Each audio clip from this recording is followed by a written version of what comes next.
IPS especializada, cuidando de tu salud.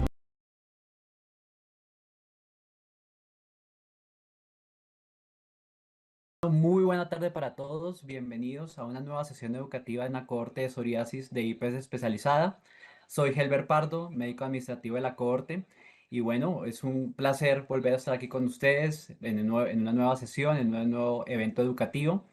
Y en esta oportunidad con un tema bastante importante para todos, que es relevante para la enfermedad que en esta cohorte se trata y es psoriasis en áreas especiales o en zonas especiales o en formas especiales como lo denomina nuestra guía clínica en Colombia.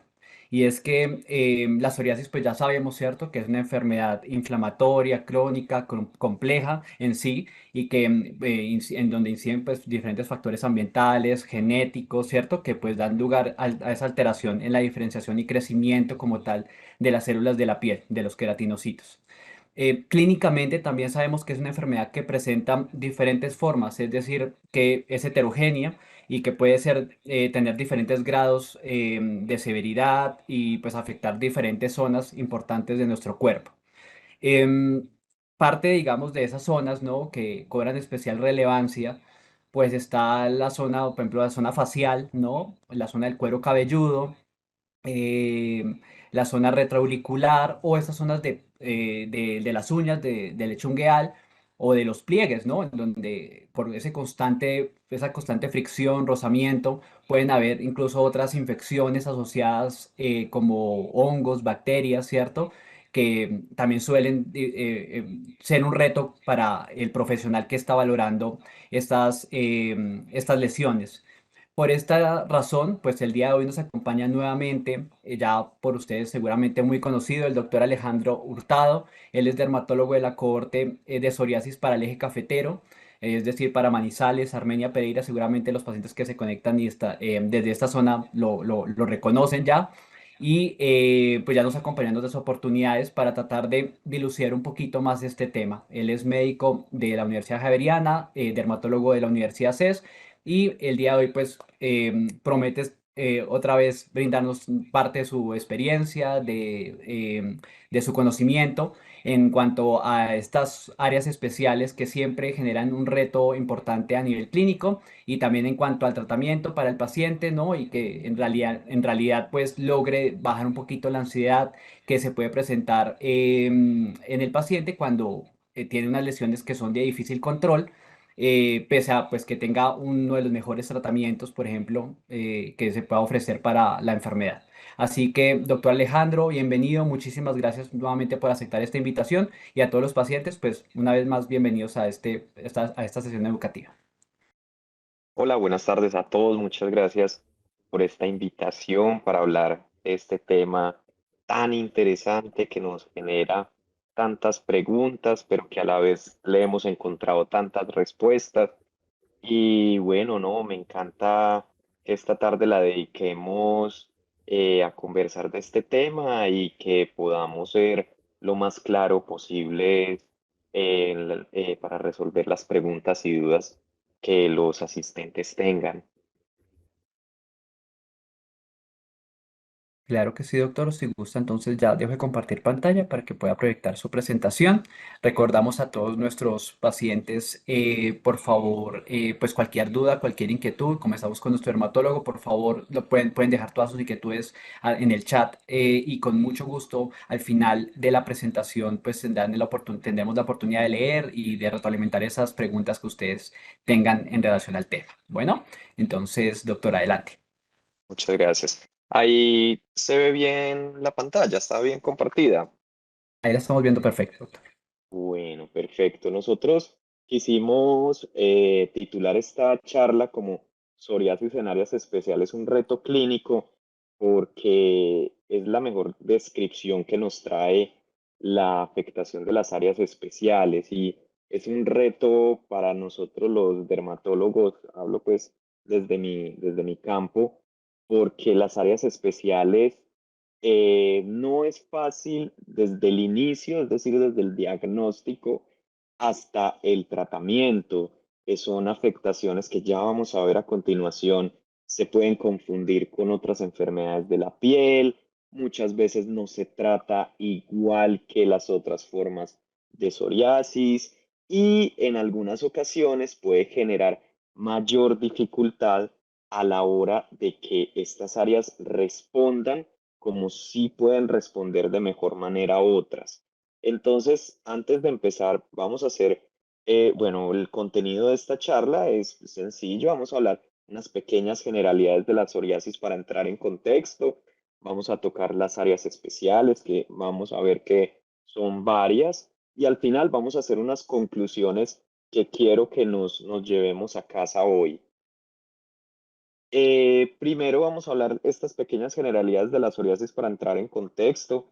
Recordar que la psoriasis es una dermatosis inflamatoria crónica que afecta entre el 1 al 3% de la población. Eso quiere decir que es una de las enfermedades dermatológicas más comunes del mundo. Uno lo podría llevar a nuestro contexto en Colombia y en promedio 2 de cada 100 personas pueden tener manifestaciones de psoriasis. La mayoría de estas psoriasis van a ser psoriasis leves. Se dice que entre el 80 y el 90% de los pacientes cursan con psoriasis leves, pero entre un 20 a 10% de la población puede cursar con formas severas de la enfermedad.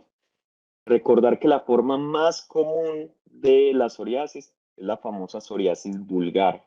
Muchos pacientes en consulta me han hecho la pregunta de ¿por qué vulgar? ¿Qué tiene la psoriasis de vulgar?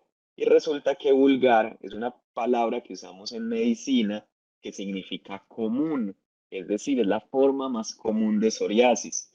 Entonces, existen otras enfermedades que también tienen la característica de vulgar, el acné vulgar, el pénfigo vulgar, pero recuerda que lo vulgar es simplemente por lo común.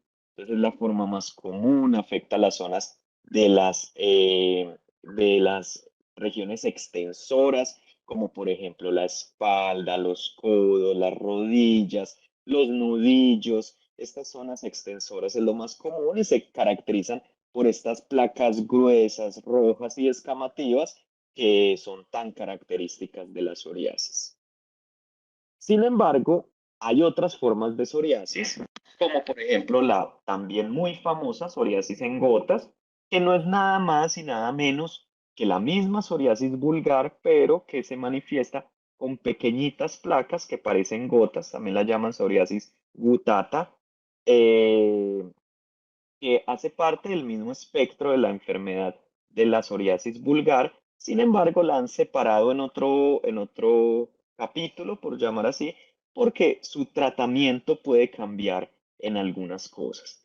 Y hay otra forma, afortunadamente infrecuente de la psoriasis, que es la psoriasis pustulosa, que en vez de formar estas placas rojas descamativas, gruesas, forma acúmulos de pústulas, es decir, de pequeñas bolitas llenas de pus que afectan también las zonas extensoras, las palmas y las plantas.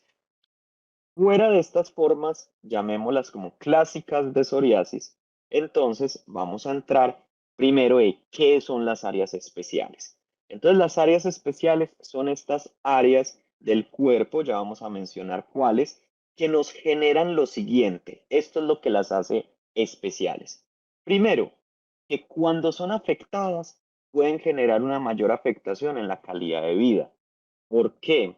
Porque pueden ser más sintomáticas, entonces generan una mayor sintomatología, generan una mayor resistencia a los tratamientos convencionales, pueden relacionarse más frecuentemente con la artritis psoriásica y muchas veces para nosotros los dermatólogos, cuando son la única manifestación de la psoriasis, se nos puede hacer difícil de diagnosticar porque se confunden fácilmente con otras enfermedades.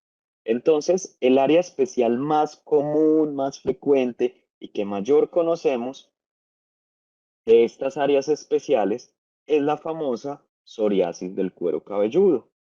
Es bastante frecuente, se dice que hasta la mitad de los pacientes que tienen psoriasis pueden presentar manifestaciones en el cuero cabelludo y la mayoría, afortunadamente, son casos leves que se manifiestan con una ligera descamación, con algo de piquiña, que nosotros llamamos prurito, y con algo de enrojecimiento. Sin embargo, también hay casos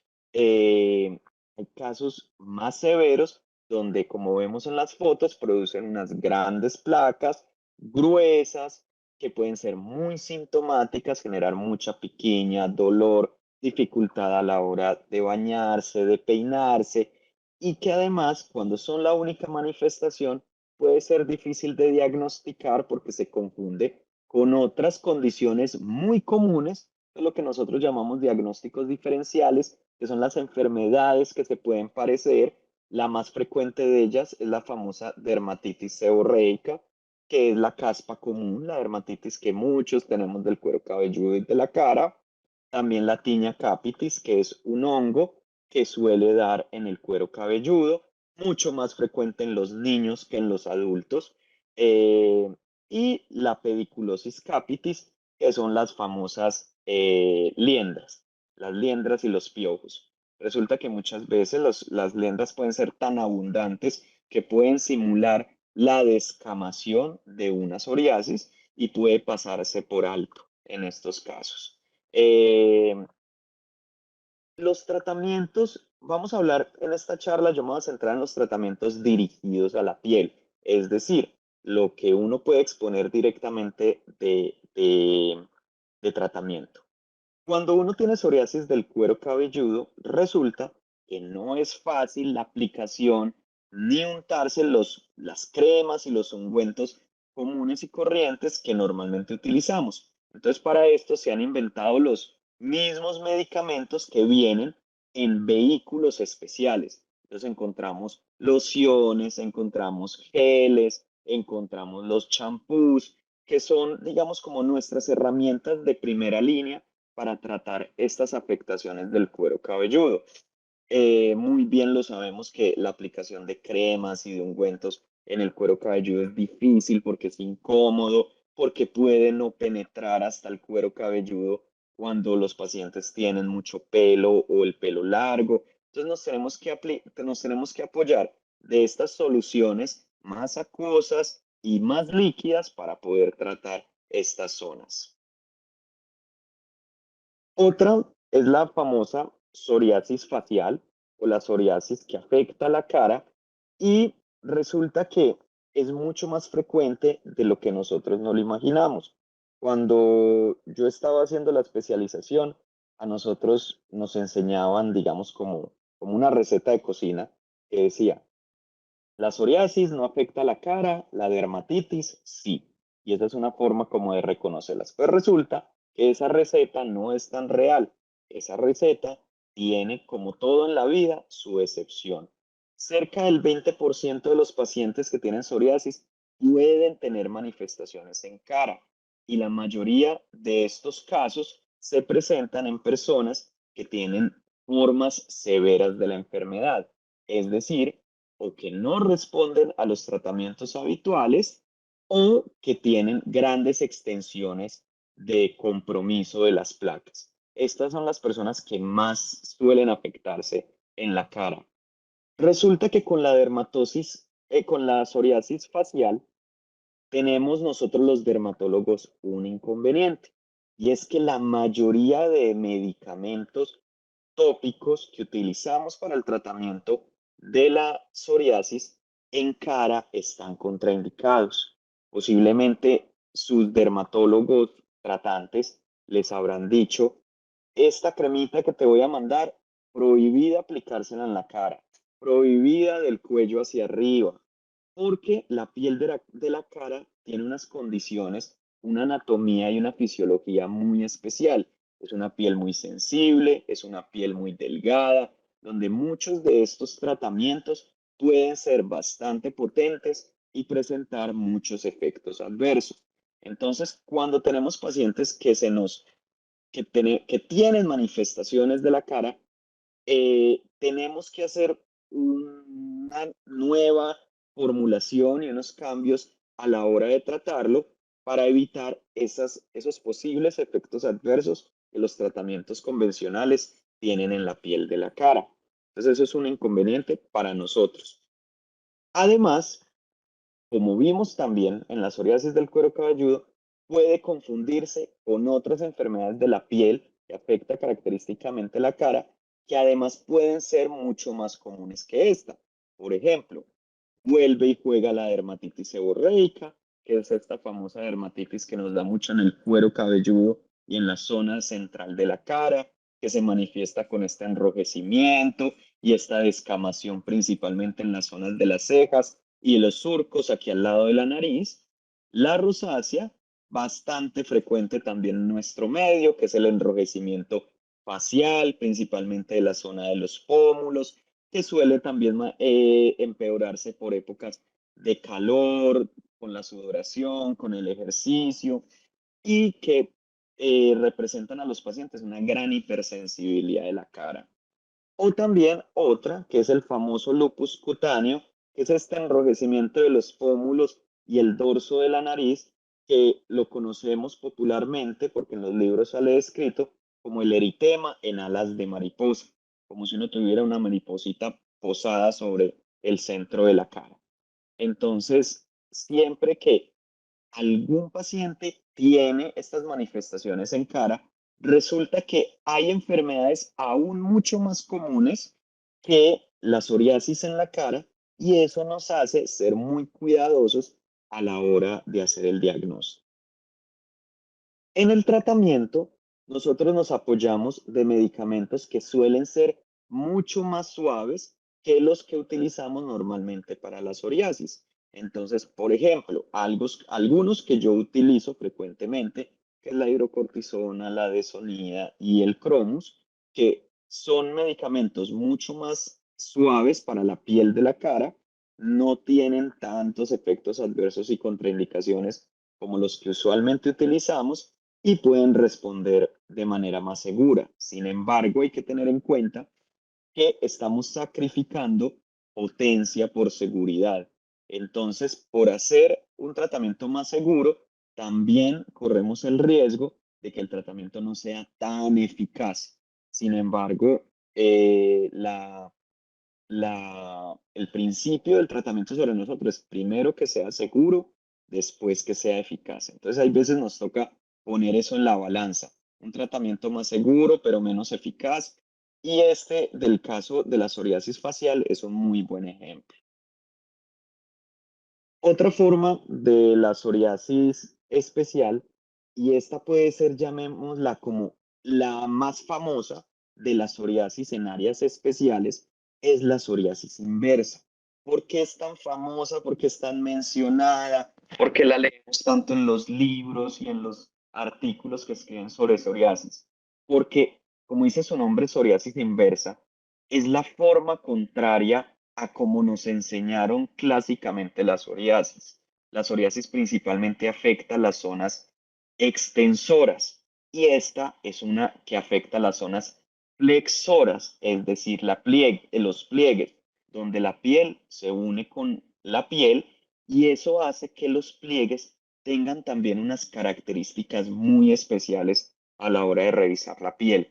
Generalmente los pliegues son áreas de piel muy sensibles, son áreas de piel delicadas, son áreas de piel que pueden irritarse fácilmente con los tratamientos y además muy susceptible a la sobreinfección con microorganismos, principalmente hongos y bacterias. Entonces, muchas veces sucede que estos pacientes que tienen áreas eh, flexoras comprometidas de esta psoriasis inversa, primero vienen siendo tratados como si fuera un hongo o como si fuera una bacteria y al final, después de muchas vueltas y muchos estudios, descubren que realmente es una psoriasis, pero resulta que esa psoriasis sí pudo haber tenido hongos y bacterias y necesitaban esos tratamientos. Entonces aquí la cosa se nos empieza a enredar mucho y se nos empieza a poner compleja. Sin embargo, es muy importante por eso revisar muy bien al paciente, ponerlo en el contexto y poder diagnosticarlo certeramente. Vamos a ver estas fotos aquí de los diagnósticos diferenciales y muchas veces a ojo es hasta imposible diferenciar, por ejemplo, la condición más común que afecta a los pliegues que es el famoso intertrigo candidiásico, que es una infección por un hongo que se llama cándida, que principalmente afecta a los pliegues, muy comúnmente axilas, los pliegues debajo de los senos, que se llaman pliegues submamarios, y las zonas de la ingle. Sobre todo en los hombres es más frecuente esa afectación de los ingles. Pero también existe el eritema intertrigo. El eritema intertrigo es la versión del intertrigo candidiásico, pero que no tiene infección por hongo. Simplemente es la irritación que produce la oclusión y el roce del pliegue que está en esta área especial. Y una condición de la piel que no es tan común, pero hay que tenerla muy en cuenta, es el eritrasma. El eritrasma es una infección por una bacteria que se llama Corynebacterium, que afecta principalmente las axilas y los pliegues entre los dedos. Y se manifiesta también así como unas placas rojas, brillantes, muy sensibles en estas zonas de pliegues. Resulta que los tratamientos para los pliegues pueden ser muy similares y por eso prácticamente esta es la misma diapositiva que vimos anteriormente en la psoriasis facial, porque comparte esa característica de que en los pliegues puede ser necesario sacrificar potencia por seguridad. Estamos hablando de unas áreas de piel muy sensibles, estamos hablando de unas áreas de piel muy delicadas donde necesitamos productos de menor potencia, de mayor seguridad, y en estos casos, por ejemplo, la hidrocortisona, la desonida y el tacrolimus pueden ser una muy buena elección. La psoriasis genital es una hermanita de la psoriasis inversa, porque resulta que los genitales, tanto en hombres como en mujeres, uno los podría clasificar como partes de pliegues. Entonces, generalmente son dos hermanitas que están muy asociadas. Sin embargo, los autores y los investigadores la han querido poner aparte porque la psoriasis genital produce una gran afectación en la calidad de vida. Eh, Resulta que pueden ser psoriasis que no son muy extensas, que no son muy severas, pero que para el paciente les genera demasiado malestar a la hora no solo de su vida sexual, sino también a la hora de caminar, de hacer ejercicio, de vestirse, de estas actividades diarias. Decimos que muchas veces es subdiagnosticada porque como se encuentra localizada en los genitales, siempre generan, digamos, como ese tabú o esa vergüenza muchas veces del paciente de manifestárselo a su médico, de contarlo, de consultar por él. Y muchas veces sucede que las personas que consultan por ella ya ha pasado mucho tiempo y ya las manifestaciones han avanzado de manera importante, o también sucede mucho que, por ejemplo, pues por nuestro medio, por nuestra cultura y nuestra sociedad, cuando, por ejemplo, uno de hombre llega a la consulta dermatológica y la dermatóloga es una mujer, uno pues se puede sentir cohibido, o la versión contraria, una mujer y su dermatólogo es hombre, también se puede sentir cohibida, y hasta que no hayan pasado varias consultas y hayan sentido como esa seguridad de su médico tratante, ahí ya le cuentan a uno, ay doctor, yo también tengo afectada mi área genital. Entonces, claro, uno se sorprende y dice, bueno, creo que nos ha cogido un poco la tarde en tratar estas áreas que hemos tenido como algo olvidadas a la hora de tratar. La psoriasis genital muchas veces al paciente le genera gran temor porque suelen ser mal diagnosticadas o confundidas con enfermedades de transmisión sexual. No todas las manifestaciones de enfermedades de la piel de los genitales son enfermedades de transmisión sexual. Sin embargo, como las enfermedades de transmisión sexual son tan comunes, los médicos siempre solicitamos exámenes de rutina cuando hay lesiones o manifestaciones en genitales. Entonces, uno no debe, digamos, como asustarse cuando el médico le dice a uno, te voy a mandar unos exámenes, unas serologías, unas muestras, porque es algo de mucha rutina para nosotros por su frecuencia.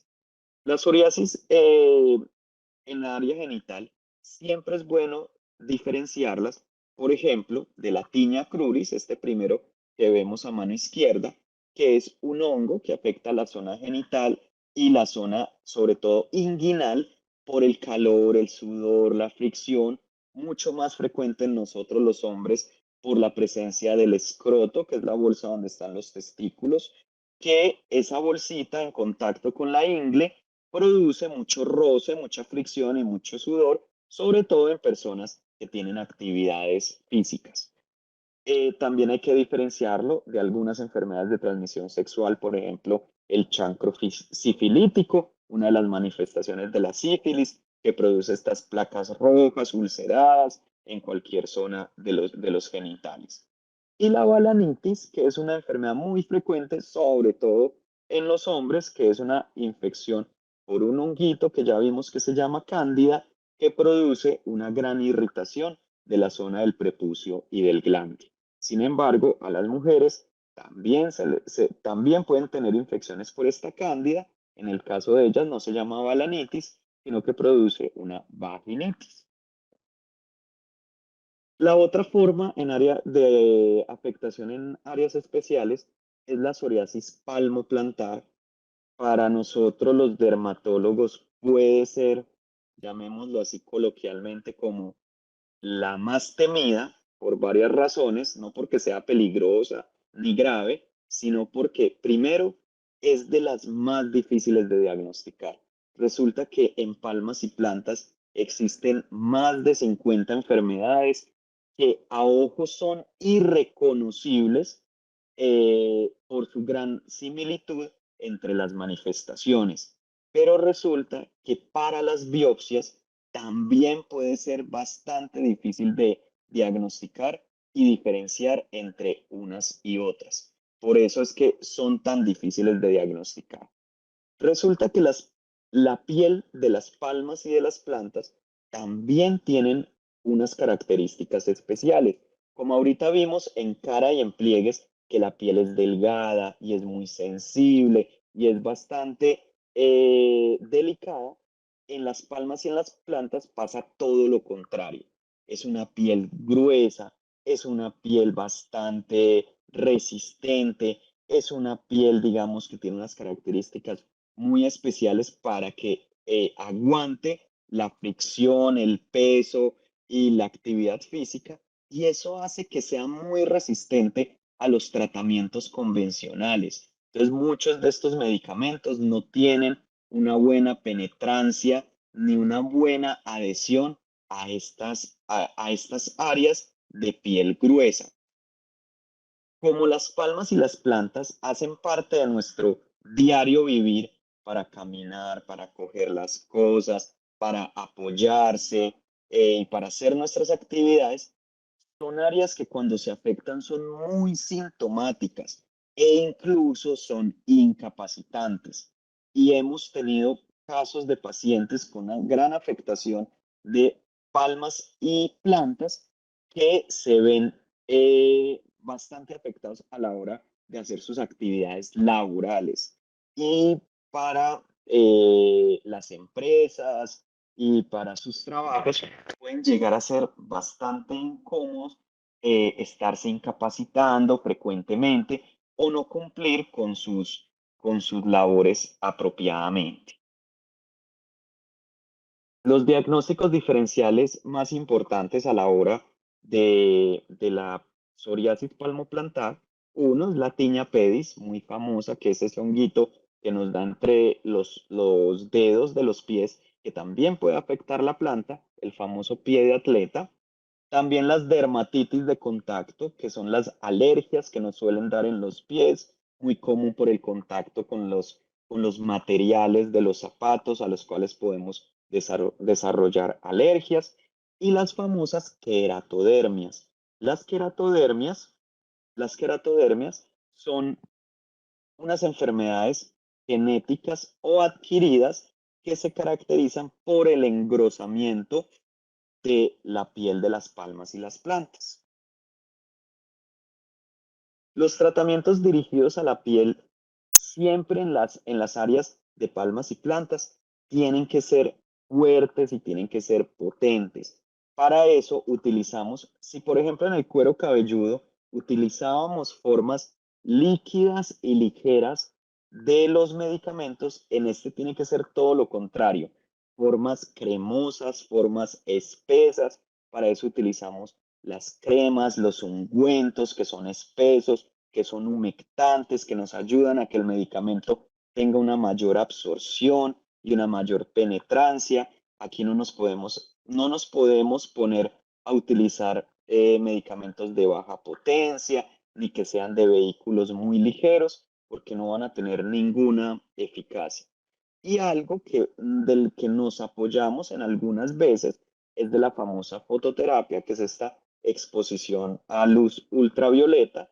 Y aunque en la foto pues es una cámara de cuerpo completo, ya hoy en día existen cámaras que son más pequeñas, más planitas, para solo introducir pies y manos, en estos casos donde plantas y palmas son tan afectadas. Otra área especial es la psoriasis ungueal, que es la psoriasis que afecta a las uñas. Es un área muy resistente a los tratamientos convencionales. La mayoría de veces nos tenemos que apoyar en tratamientos sistémicos, es decir, tratamientos que sean tomados o inyectados. Y estos pacientes que tienen afectaciones en las uñas, siempre los seguimos muy de cerca porque son los que más se asocian a la presentación de la artritis psoriásica. Resulta que las uñas y las articulaciones de las manos son vecinos y están muy juntos anatómicamente. Entonces, si uno se afecta, el otro también se puede afectar solo por el hecho de estar ahí cerca. Entonces, para nosotros es muy importante siempre revisar las uñas, eh, porque cuando vemos manifestaciones, nos toca estarle preguntando frecuentemente al paciente si ha sufrido de manifestaciones de artritis. Al igual que la psoriasis inversa, la que habíamos visto de los pliegues, es muy común que las uñas que están afectadas también puedan sobreinfectarse con microorganismos, en este caso principalmente con hongos, aunque también hay casos con bacterias. Pero entonces, muchas veces nos toca tratar las dos cosas, tanto el hongo que está sobreagregado como la psoriasis de las uñas. Eh, Muchos pacientes a mí me han preguntado que por qué en sus tratamientos mejoran tanto y por qué están tan bien de la piel, pero las uñas siguen estando afectadas. Y eso tiene que ver con la resistencia al tratamiento. Resulta que las uñas son áreas de la piel que no están vascularizadas. Es decir, hay unas áreas de la uña donde no llega la sangre, y eso hace que el paso de los medicamentos de la sangre a la uña sea bastante difícil y se logren concentraciones mucho más bajas en la piel que en las uñas. Y eso hace que muchas veces las uñas no tengan esa buena respuesta que uno tiene en la piel. Entonces, muchas veces yo les contesto como con la frase de: es que las uñas son más rebeldes y muchas veces necesitan más tiempo, necesitan más paciencia, y desafortunadamente en muchas ocasiones se logran mejorías más, más bajas que en la piel. Siempre hay que hacer sus diagnósticos diferenciales, principalmente, uno, la onycomicosis, que es el compromiso de las uñas que son infectadas por hongos. Lo más común es que las onicomicosis no afectan todas las uñas, generalmente son más en los pies y hacia los dedos gorditos del pie, es el que más se junta, y aquí juegan, y las queratodermias, que vimos que son esas enfermedades que son genéticas y adquiridas que producen ese engrosamiento de las palmas de las plantas, muy comúnmente afectan también las uñas, como destruyendo su matriz de la uña. Los tratamientos dirigidos a la piel de la uña también los hacemos. Muchas veces nos tenemos que apoyar de tratamiento sistémico, como acabamos de hablar, pero frecuentemente se tratan de la manera tópica muy parecido a los que hacemos en palmas y plantas, que son con cremas y ungüentos, es decir, vehículos espesos y pesados que puedan tener una mayor absorción. Y ya para terminar, la última zona especial es la psoriasis oral. Afortunadamente, una forma rara, es la más rara de todas. Realmente muy pocos pacientes lo manifiestan y se manifiesta como un engrosamiento de la mucosa, de la lengua y de la boca, lo que se llaman los carrillos. Yo le digo a los carrillos que son como los cachetes por dentro. Esos son los carrillos y hay un engrosamiento y la aparición de placas en estas zonas. Esta forma es tan rara que siempre que uno ve estas manifestaciones, lo primero es descartar otras cosas mucho más comunes, porque no es una forma realmente común. Y el tratamiento es el convencional que utilizamos normalmente para la psoriasis. Resulta que es difícil uno aplicarse cremas y ungüentos en la boca. Se puede hacer, pero no es lo de rutina que hacemos. Entonces, usualmente reciben tratamientos sistémicos, es decir, inyectados o tomados. Ya para terminar, quiero que nos llevemos estas conclusiones para la casa. Lo primero es que la afectación en las áreas especiales implican también consideraciones especiales. Primero, mayor afectación en la calidad de vida. Dos, que son tratamientos más difíciles. Y tres, nunca subestimar la asociación con la artritis psoriásica. Muchos de estos pacientes necesitan tratamientos sistémicos complementarios. Nos podemos quedar cortos con las cremas, con las lociones, con los geles, con los ungüentos y tenemos que apoyarnos de tratamientos sistémicos. También que muchas veces estas manifestaciones aparecen en zonas poco evidentes de las que tenemos que educar, es trabajo de nosotros educar a nuestros pacientes de zonas donde deben estar pendientes que si salen lesiones, que nos lo hagan saber. Y muchas veces es necesario, antes que hacer el tratamiento, descartar otras causas que pueden ser mucho más comunes que la misma psoriasis. Hay que tener en cuenta que estas manifestaciones sí pueden mejorar, aunque son más difíciles, pero que muchas veces necesitamos algo más de paciencia y tiempo para que puedan mejorar el resto de las lesiones. Y eso era lo que los tenía para conversar hoy.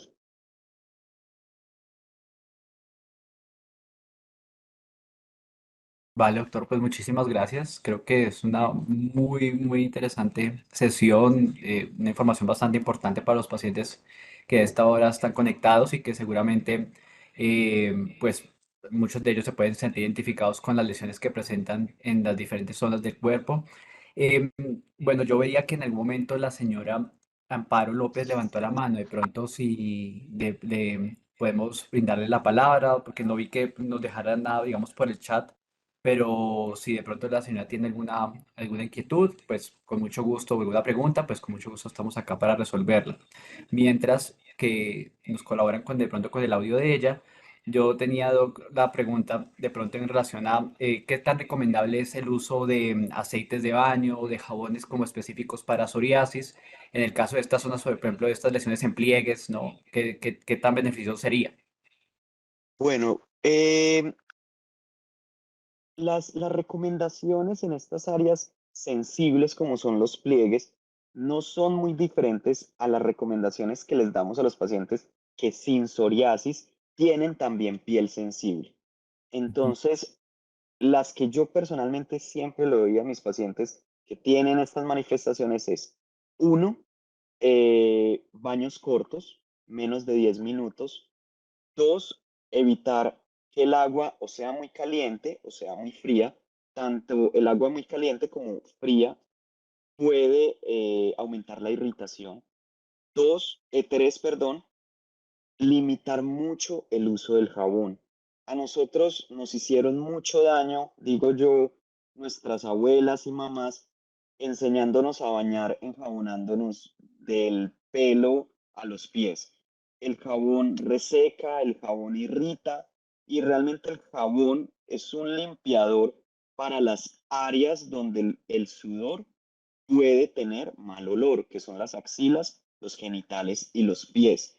Pero los jabones siempre están contraindicados cuando hay una enfermedad dermatológica. Entonces, si yo tengo una enfermedad dermatológica en las axilas, no debería usar jabón en esas zonas. O si la tengo en los genitales o en los pies. Pero, pero yo siempre les digo que hay que limitar mucho el uso del jabón. Hoy en día, que hay tantos productos en el mercado, hay jabones muy suaves que son libres de detergente, así todo hay que limitarlos, pero pueden ser mucho mejor que utilizar un jabón muy concentrado, antibacterial, con altos niveles de detergentes. Entonces, sí hay que ser muy prudentes a la hora del uso del jabón. Vale, doctor, muchas gracias. Yo tengo otra preguntita antes de dar paso, ya se están animando nuestros pacientes a hacer preguntas, pero tenía una en relación al cuidado de las uñas. ¿Qué recomendaciones tenemos para los pacientes en relación al cuidado de las uñas? Por ejemplo, sabemos que, bueno, unas, creería yo, ¿no? Mantener obviamente las uñas cortas, ¿no? Ujú. Que evitar traumatismos desde esas uñas. ¿Qué otras recomendaciones tendríamos, doc, para pacientes que tienen específicamente la psoriasis ungueal? Bueno, eso es una excelente pregunta porque resulta que la psoriasis tiene una característica muy importante que se llama el fenómeno de Kebner, que es donde se lastime la piel, aparecen placas de psoriasis. La uña no es la excepción. Entonces, lo que lastime la uña puede hacer que la uña se active su proceso de psoriasis. Entonces hay que evitar todo lo que produzca un trauma. Escarbar la uña con estos aparaticos de manicura, evitar traumas repetitivos. Hay veces por nuestros trabajos es difícil hacer eso, pero si uno tiene una actividad que tenga un trauma repetitivo, tanto en las puntas de los dedos como en las uñas, es mejor evitarlo. Eh, la psoriasis no es contagiosa, pero los hongos que eh, que la sobrellevan y pueden ser contagiosos. Entonces, yo sí le recomiendo a los pacientes tener sus propios artículos de cuidado de las uñas, no porque se vaya a contagiar la psoriasis no es contagiosa, pero sí los hongos que pueden sobreinfectar las uñas, eso sí. Entonces, vuelvo y yo les digo, muchas veces en estas actividades, hacer menos es más. Entonces, entre menos uno se hurgue, se escarbe, es mucho más sano para la recuperación de la uña. Vale, doctor, muchas gracias. Sí, de pronto también, bueno, se me ocurre también cuando los pacientes que usan, que son así, por ejemplo, que usan, están en la parte de manual, de manualidades o de, bueno, sí, que emplean mucho sus manos. Por ejemplo, también el uso de, no sé qué tan recomendable es el uso de guantes, ¿no? Para proteger, digamos, que estas zonas. Y Y obviamente, no sé, es muy recomendable. Hay que tener ya, en cuenta que muchas veces los cauchos de los guantes pueden ser irritativos, pero ujú, también es un artículo de protección. Entonces, si a mí me irrita el caucho de los guantes, preferiblemente utilizar uno de tela por debajo. Si no claro. soy de los que se irrita, sí es muy buena idea para actividades que puedan generar trauma de la uña, utilizar unos guantes de protección. Vale, doctor, pues muchas gracias. Ahora voy a leer acá entonces algunas de las preguntas que nos han dejado. Dice la señora Rubiela Suárez, ¿cuál es el clima ideal para pacientes con psoriasis? Una pregunta ya más general en relación a la enfermedad. Bueno, esa es una pregunta que me gusta mucho responder Sí, porque no tiene una respuesta absoluta. Resulta que hay pacientes que les favorece más los climas fríos y hay pacientes que les favorece más los climas cálidos. Entonces, eso es lo que nosotros llamamos una reacción paroxística y es que no hay una verdad absoluta. Entonces, hay pacientes que le cuentan a uno, me fui para la playa y volví como si nada. El calor y el sol me cayeron de maravilla. Y hay personas que cuentan todo lo contrario. El calor y el sol me cayeron pésimo. Y lo mismo pasa con los climas fríos. Entonces, estuve en una zona fría y seca, por ejemplo, un altiplano, y me cayó muy bien y otros van a decir que le cayó muy mal. Hoy por hoy, por guías internacionales, no hay una recomendación específica que uno diga, preferiblemente el paciente viva en un clima cálido o en un clima frío. Realmente es difícil hacer una recomendación general porque varía mucho de paciente a paciente. Vale, doctor, muchas gracias. También tenemos otra pregunta acá de la señora Rosalba Criales. Nos dice, yo quería preguntar si el consumo de carne es malo para la psoriasis. Ok. Bueno, el consumo de alimentos en general no tiene relación con el empeoramiento o la mejoría de la psoriasis. Eso se ve mucho más es en los procesos alérgicos. En este caso, por ejemplo, las dermatitis. No todas, es más, son raras, pero sí las hay. Algunos consumos de cárnicos pueden empeorar las dermatitis, pero no la psoriasis. Entonces, nuestra recomendación es que la dieta en los pacientes de psoriasis tiene que ser corriente, balanceada, preferiblemente baja en azúcar, baja en grasas, pero no hay restricción de un alimento específico. Perfecto, doctor. Pues muchas gracias. Bueno, acá nos dice también la señora Alcira. Dice, mil gracias, doctor. Buena su información y explicación. Pues, señora Alcira, muchas gracias a Muchas usted. Yo gracias. creo que esa es la idea. La idea es aclarar aquí pues las dudas que se presenten en relación al tema. Eh, no sé, doctor, bueno, en relación a tratamientos, digamos, específicos para, bueno, el doctor nos mencionaba en cuanto para las uñas, ¿no? Algunos tratamientos, unas cremas que pueden, digamos, que ser muy similares a otros que nos ha mencionado, pero hay algo Ujú. como muy al detalle, algún tratamiento específico puntual para esta zona, que es diferente, digamos, a la piel, al resto de piel. Bueno, los tratamientos para uñas no cambian mucho de los tratamientos para la piel. Es decir, las mismas cremas, los mismos ungüentos, y los mismos tratamientos sistémicos, llamémoslos tomados o inyectados, como mejoran la piel, pueden mejorar la uña. Hasta ahora no hay tratamientos que sean específicos de la uña, como por ejemplo yo diga, este paciente solo tiene compromiso de la uña, entonces este es el medicamento específico para él porque solo le va a mejorar las uñas, ¿no? Realmente no hay que ver la psoriasis como por partes, sino un todo que puede afectar varias zonas y que estos mismos tratamientos mejoran diferentes partes. Sin embargo, aquí voy a hacer el paréntesis. Hoy en día se están desarrollando, no los tenemos muy disponibles en nuestro medio, pero se están desarrollando algunas presentaciones tópicas especiales para uñas. Por ejemplo, el Ok. famoso clobetasol, que lo utilizamos mucho en psoriasis, de nuestros medicamentos favoritos, lo están Sí. empezando a comercializar en esmaltes para que se puedan adherir mejor a la uña y pueda tener una mejor eficacia.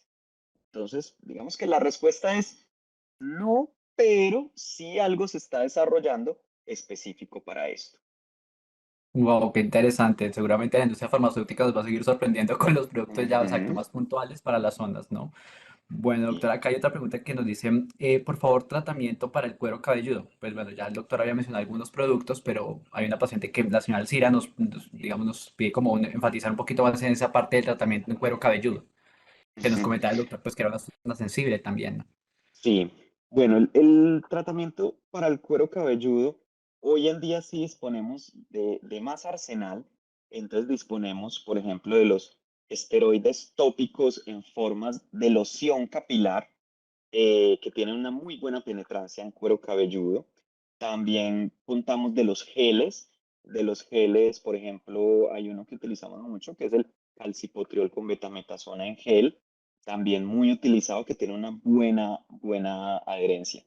Sin embargo, vuelvo a mi punto de origen y es muchas veces sus tratamientos tópicos específicos para cada zona se nos puede quedar corto y volvemos y recurrimos a nuestros tratamientos sistémicos que son como nuestro punto de apoyo más fuerte. Entonces los que son o tomados o que son inyectados, que vuelvo y digo, no son específicos para esta zona especial, pero pueden tener una muy buena respuesta. Claro. Vale, doctor. Bueno, pues acá también nos comenta la señora Rubiela, nos dice, bueno, agradezco a los especialistas, como usted, doctor Hurtado, por la importancia y atención que se está presentando hoy en día a este inconveniente de la salud, tan olvidada y descuidada en épocas anteriores. Muy halagador para quienes estamos afectados por ella. Como comentario, señora Rubiela, muchas gracias. También el paciente John Ramiro nos comenta. Buenas y bendecidas tardes, soy Joan Barrientos y quiero preguntar, estoy con el tratamiento de metrotexato, inyección y adiós psoriasis, pero ¿por qué no aguanto el dolor de los pies de las rodillas? Ah, ok. Pero ¿por qué no aguanto el dolor de los pies y de las rodillas para abajo, que es inaguantable al agacharme y un dolor en la parte de atrás de la cintura como si fuera un lumbago? ¿Qué me recomiendan tomar? O sea, él menciona básicamente que está con tratamiento de metotrexato subcutáneo, que trató de, en general, mejorar las lesiones en piel, pero que el dolor articular, principalmente en zona de los pies, de las rodillas, ¿no? Sobre todo cuando va a agacharse, pues no, no ha sido controlado del todo. ¿Qué Ujú. recomendación tendría el doctor para Sí. hacer? Bueno, el metrotexate es un excelente medicamento para la psoriasis. No, no a todo el mundo le funciona, ni a todo el mundo le cae bien, pero a la mayoría de pacientes tienen una muy buena respuesta y sigue siendo uno de nuestros tratamientos de primera línea como sistémico. Eh, y tiene una gran ventaja, tiene una ventaja que otros no tienen, y es que mejora la parte dermatológica y también la parte articular. Entonces, muy bien sabemos que la psoriasis es una enfermedad que tanto puede afectar la piel como las articulaciones. Resulta que no todos los dolores articulares pueden estar relacionados a la psoriasis, porque también existen otras causas como la artrosis o los dolores osteomusculares. Entonces, eso es un tema que no tanto nosotros los dermatólogos lo manejamos, pero que tenemos que aprender como algo a diferenciarlos. Entonces, en el caso del señor John, yo propondría dos situaciones. Una, que como ha sido buen respondedor al metrotexate, debe continuarlo, pero sería muy importante una valoración con un especialista en el tema articular, por ejemplo, en este caso un reumatólogo, para ver si además al metrotexate, que lo tiene muy bien controlado, se le puede añadir algo más de tratamiento o hacer algún estudio más a profundidad para ver por qué esa parte del dolor articular no está tan controlada como la piel. Vale, doctor, muchas gracias. Claro que sí. De hecho, pues bueno, tomamos entonces obviamente atento pues obviamente a los datos del paciente, ¿cierto? De John Ramiro Barrientos, para poderle brindar pues obviamente la atención de reumatología, con seguridad exacto. En este momento, pues puede ser que tanto en la actividad en piel esté controlada, pero la articular no. Y pues bueno, creo que es buena oportunidad para que el reumatólogo defina qué otro tratamiento complementario pues se puede dar. Bueno, pues no tenemos más comentarios. Yo que ya son las 4 de la tarde de este viernes 28 de julio, así que, bueno, acá hay una última pregunta. Nos queda la señora Luz Marina, nos dice, alcanzo a entrar. Dice, ¿el Ixekizumab es malo utilizarlo por mucho tiempo? O bueno, yo creería que esta pregunta, doctor, se puede extrapolar incluso a todos los biológicos, ¿no? ¿Qué tan Y inconveniente es que podemos, usar un biológico por un tiempo exacto, tan podemos prolongado? extrapolar esa pregunta como a todos los biológicos. Sí, sí, sí. Y bueno, los medicamentos biológicos, como por ejemplo el ixekizumab, son medicamentos que hoy en día tienen estudios a varios años, algunos a 5 años, otros a 10 años de uso, y hasta ahora han demostrado una excelente seguridad a largo tiempo. Entonces, es un medicamento que se puede utilizar con mucha confianza, con mucha tranquilidad a largo tiempo. Claramente hay que hacer sus controles, hay que hacer los exámenes de rutina, pero es un medicamento que nos brinda mucha confianza y tranquilidad a la hora de utilizarlo. Vale, doctor, pues muchas gracias. Aquí nos dice la señora Rosalba, muchas gracias por estas capacitaciones, son muy buenas y nos ayudan mucho y gracias por estar pendiente de nosotros. Muchas gracias, interesante charla, nos dice la señora María Concepción, Julián Forero nos dice muchas gracias. Pues a todos, en verdad, muchísimas gracias por su conexión, no sabemos que no siempre es tan fácil conectarse a un viernes a las 3 de la tarde, pero creo que ya como lo llevamos en tradición, pues bueno, lo seguiremos haciendo así. Vemos que hay una muy buena respuesta por parte de ustedes y la idea es siempre traer pues temas de interés para que apoyarles en al manejo de su enfermedad y que se pueda analizar desde un componente holístico global, ¿no? No solo desde la parte biológica, sino también desde la parte psicológica, nutricional, que siempre también es muy importante para todos. Así que, doctor Alejandro, muchas gracias nuevamente por esta capacitación, por acompañarnos. Y bueno, pues a todos nuestros pacientes un feliz fin de semana. Muchas gracias y nos veremos entonces en el siguiente mes. Recuerden, último viernes del mes de agosto. Bueno, nos estaremos encontrando nuevamente. IPS especializada, cuidando de tu salud.